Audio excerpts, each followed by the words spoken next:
Ester 4. Usaha Mordekai untuk menolong orang Yahudi. Setelah Mordekai mengetahui segala yang terjadi itu, ia mengoyakkan pakaiannya, lalu memakai kain kabung dan abu, kemudian keluar berjalan di tengah-tengah kota sambil melolong-lolong dengan nyaring dan pedih. Dengan demikian, datanglah ia sampai ke depan pintu gerbang istana raja, karena seorang pun tidak boleh masuk pintu gerbang istana raja dengan berpakaian kain kabung. Di tiap-tiap daerah kemana titah dan undang-undang raja telah sampai, ada perkabungan yang besar di antara orang Yahudi disertai puasa dan ratap tangis. Oleh banyak orang dibentangkan kain kabung dengan abu sebagai lapik tidurnya. Ketika dayang-dayang dan sida-sida Ester memberitahukan hal itu kepadanya, maka sangatlah risau hati sang ratu. Lalu dikirimkannyalah pakaian supaya dipakaikan kepada Mordekai dan supaya ditanggalkan kain kabungnya daripadanya, tetapi tidak diterimanya. Maka Ester memanggil Hatah, salah seorang sida-sida raja yang ditetapkan baginda melayani dia, lalu memberi perintah kepadanya menanyakan Mordekai untuk mengetahui apa artinya dan apa sebabnya hal itu. Lalu keluarlah Hatah mendapatkan Mordekai di lapangan kota yang di depan pintu gerbang istana raja, dan Mordekai menceritakan kepadanya segala yang dialaminya, serta betapa banyaknya perak yang dijanjikan oleh Haman akan ditimbang untuk perbendaharaan raja sebagai harga pembinasaan orang Yahudi. Juga salinan surat undang-undang yang dikeluarkan di Susan untuk memunahkan mereka itu, diserahkannya kepada Hatah supaya diperlihatkan dan diberitahukan kepada Ester. Lagi pula Hatah disuruh menyampaikan pesan kepada Ester supaya pergi menghadap raja untuk memohon karunia-Nya dan untuk membela bangsanya di hadapan baginda. Lalu masuklah Hatah dan menyampaikan perkataan Mordekai kepada Ester. Akan tetapi Ester menyuruh Hatah memberitahukan kepada Mordekai. Semua pegawai raja serta penduduk daerah-daerah kerajaan mengetahui bahwa bagi setiap laki-laki atau perempuan yang menghadap raja di pelataran dalam dengan tiada dipanggil, hanya berlaku satu undang-undang, yakni hukuman mati. Hanya orang yang kepadanya raja mengulurkan tongkat emas yang akan tetap hidup. Dan aku selama 30 hari ini tidak dipanggil menghadap raja. Ketika disampaikan orang perkataan Ester itu kepada Mordekai, maka Mordekai menyuruh menyampaikan jawab ini kepada Ester. Jangan kira karena engkau di dalam istana raja, hanya engkau yang akan terluput dari antara semua orang Yahudi. Sebab sekalipun engkau pada saat ini berdiam diri saja, bagi orang Yahudi akan timbul juga pertolongan dan kelepasan dari pihak lain. Dan engkau dengan kaum keluargamu akan binasa. Siapa tahu, mungkin justru untuk saat yang seperti ini, engkau beroleh kedudukan sebagai ratu. Maka Ester menyuruh menyampaikan jawab ini kepada Mordekai. Pergilah, kumpulkanlah semua orang Yahudi yang terdapat di Susan, dan berpuasalah untuk aku. Janganlah makan dan janganlah minum 3 hari lamanya, baik waktu malam, baik waktu siang. Aku serta dayang-dayangku pun akan berpuasa demikian, dan kemudian aku akan masuk menghadap raja. Sungguh pun berlawanan dengan undang-undang, kalau terpaksa aku mati, biarlah aku mati. Maka pergilah Mordekai dan diperbuatnyalah tepat, seperti yang dipesankan Ester kepadanya. Ester 5. Ester menghadap raja.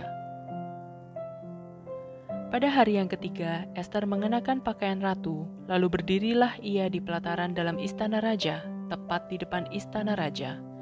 Raja bersemayam di atas tahta kerajaan di dalam istana, berhadapan dengan pintu istana itu. Ketika raja melihat Ester sang ratu berdiri di pelataran, berkenanlah raja kepadanya, sehingga raja mengulurkan tongkat emas yang di tangannya ke arah Ester. Lalu mendekatlah Ester dan menyentuh ujung tongkat itu. Tanya raja kepadanya, "Apa maksudmu, hai Ratu Ester, dan apa keinginanmu? Sampai setengah kerajaan sekalipun akan diberikan kepadamu." Jawab Ester, "Jikalau baik pada pemandangan raja, datanglah kiranya raja dengan Haman pada hari ini ke perjamuan yang diadakan oleh hamba bagi raja." Maka titah raja, "Suruhlah Haman datang dengan segera, supaya kami memenuhi permintaan Ester." Lalu raja datang dengan Haman ke perjamuan yang diadakan oleh Ester. Sementara minum anggur, bertanyalah raja kepada Ester, "Apakah permintaanmu? Niscaya akan dikabulkan. Dan apakah keinginanmu? Sampai setengah kerajaan sekalipun akan dipenuhi." Maka jawab Ester, Permintaan dan keinginan hamba ialah, jikalau hamba mendapat kasih raja, dan jikalau baik pada pemandangan raja mengabulkan permintaan serta memenuhi keinginan hamba, datang pulalah kiranya raja dengan Haman ke perjamuan yang akan hamba adakan bagi raja dan Haman. Maka besok akan hamba lakukan yang dikehendaki raja. Haman menyuruh mendirikan tiang penyulaan untuk Mordekai. Pada hari itu, keluarlah Haman dengan hati riang dan gembira. Tetapi ketika Haman melihat Mordekai ada di pintu gerbang istana raja, tidak bangkit dan tidak bergerak menghormati dia, maka sangat panaslah hati Haman kepada Mordekai. Tetapi Haman menahan hatinya, lalu pulanglah ia ke rumahnya dan menyuruh datang sahabat-sahabatnya dan Zeres istrinya. Maka Haman menceritakan kepada mereka itu besarnya kekayaannya, banyaknya anaknya laki-laki, dan segala kebesaran yang diberikan raja kepadanya, serta kenaikan pangkatnya di atas para pembesar dan pegawai raja. Lagi kata Haman, tambahan pula, tiada seorang pun diminta oleh Ester sang ratu untuk datang bersama-sama dengan raja ke perjamuan yang diadakannya, kecuali aku. Dan untuk besok pun, aku diundangnya bersama-sama dengan raja.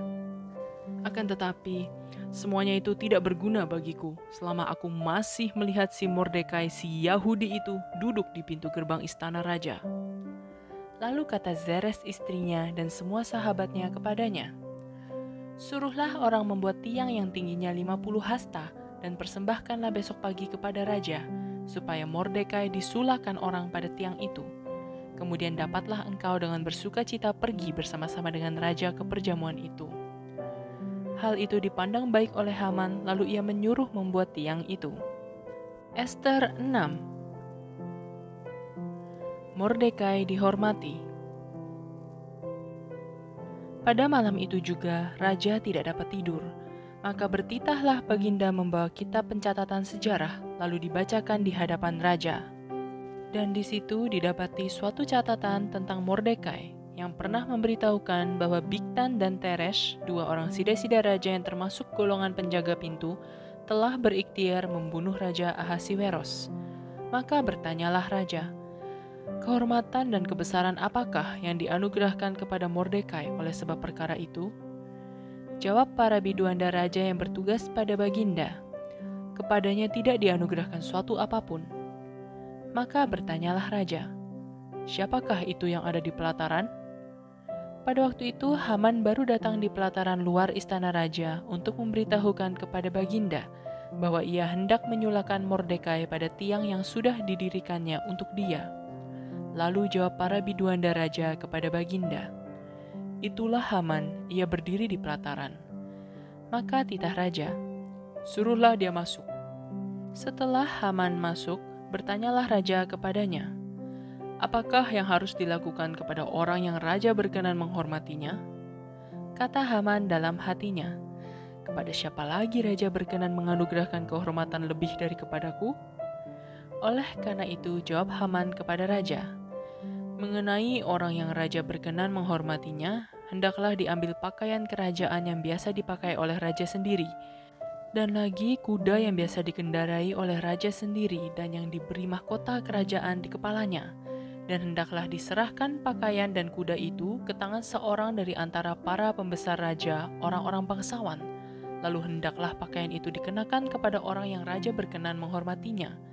Kemudian hendaklah ia diarak dengan mengendarai kuda itu melalui lapangan kota sedang orang berseru-seru di depannya. Beginilah dilakukan kepada orang yang raja berkenan menghormatinya.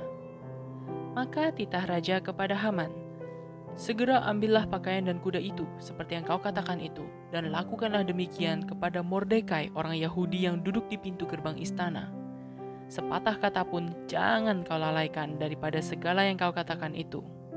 Lalu Haman mengambil pakaian dan kuda itu, dan dikenakannya pakaian itu kepada Mordekai. Kemudian diaraknya Mordekai melalui lapangan kota itu, sedang ia menyerukan di depannya, beginilah dilakukan kepada orang yang raja berkenan menghormatinya. Kemudian kembalilah Mordekai ke pintu gerbang istana raja, tetapi Haman bergesa-gesa pulang ke rumahnya dengan sedih hatinya dan berselubung kepalanya. Dan Haman menceritakan kepada Zeres istrinya dan kepada semua sahabatnya apa yang dialaminya.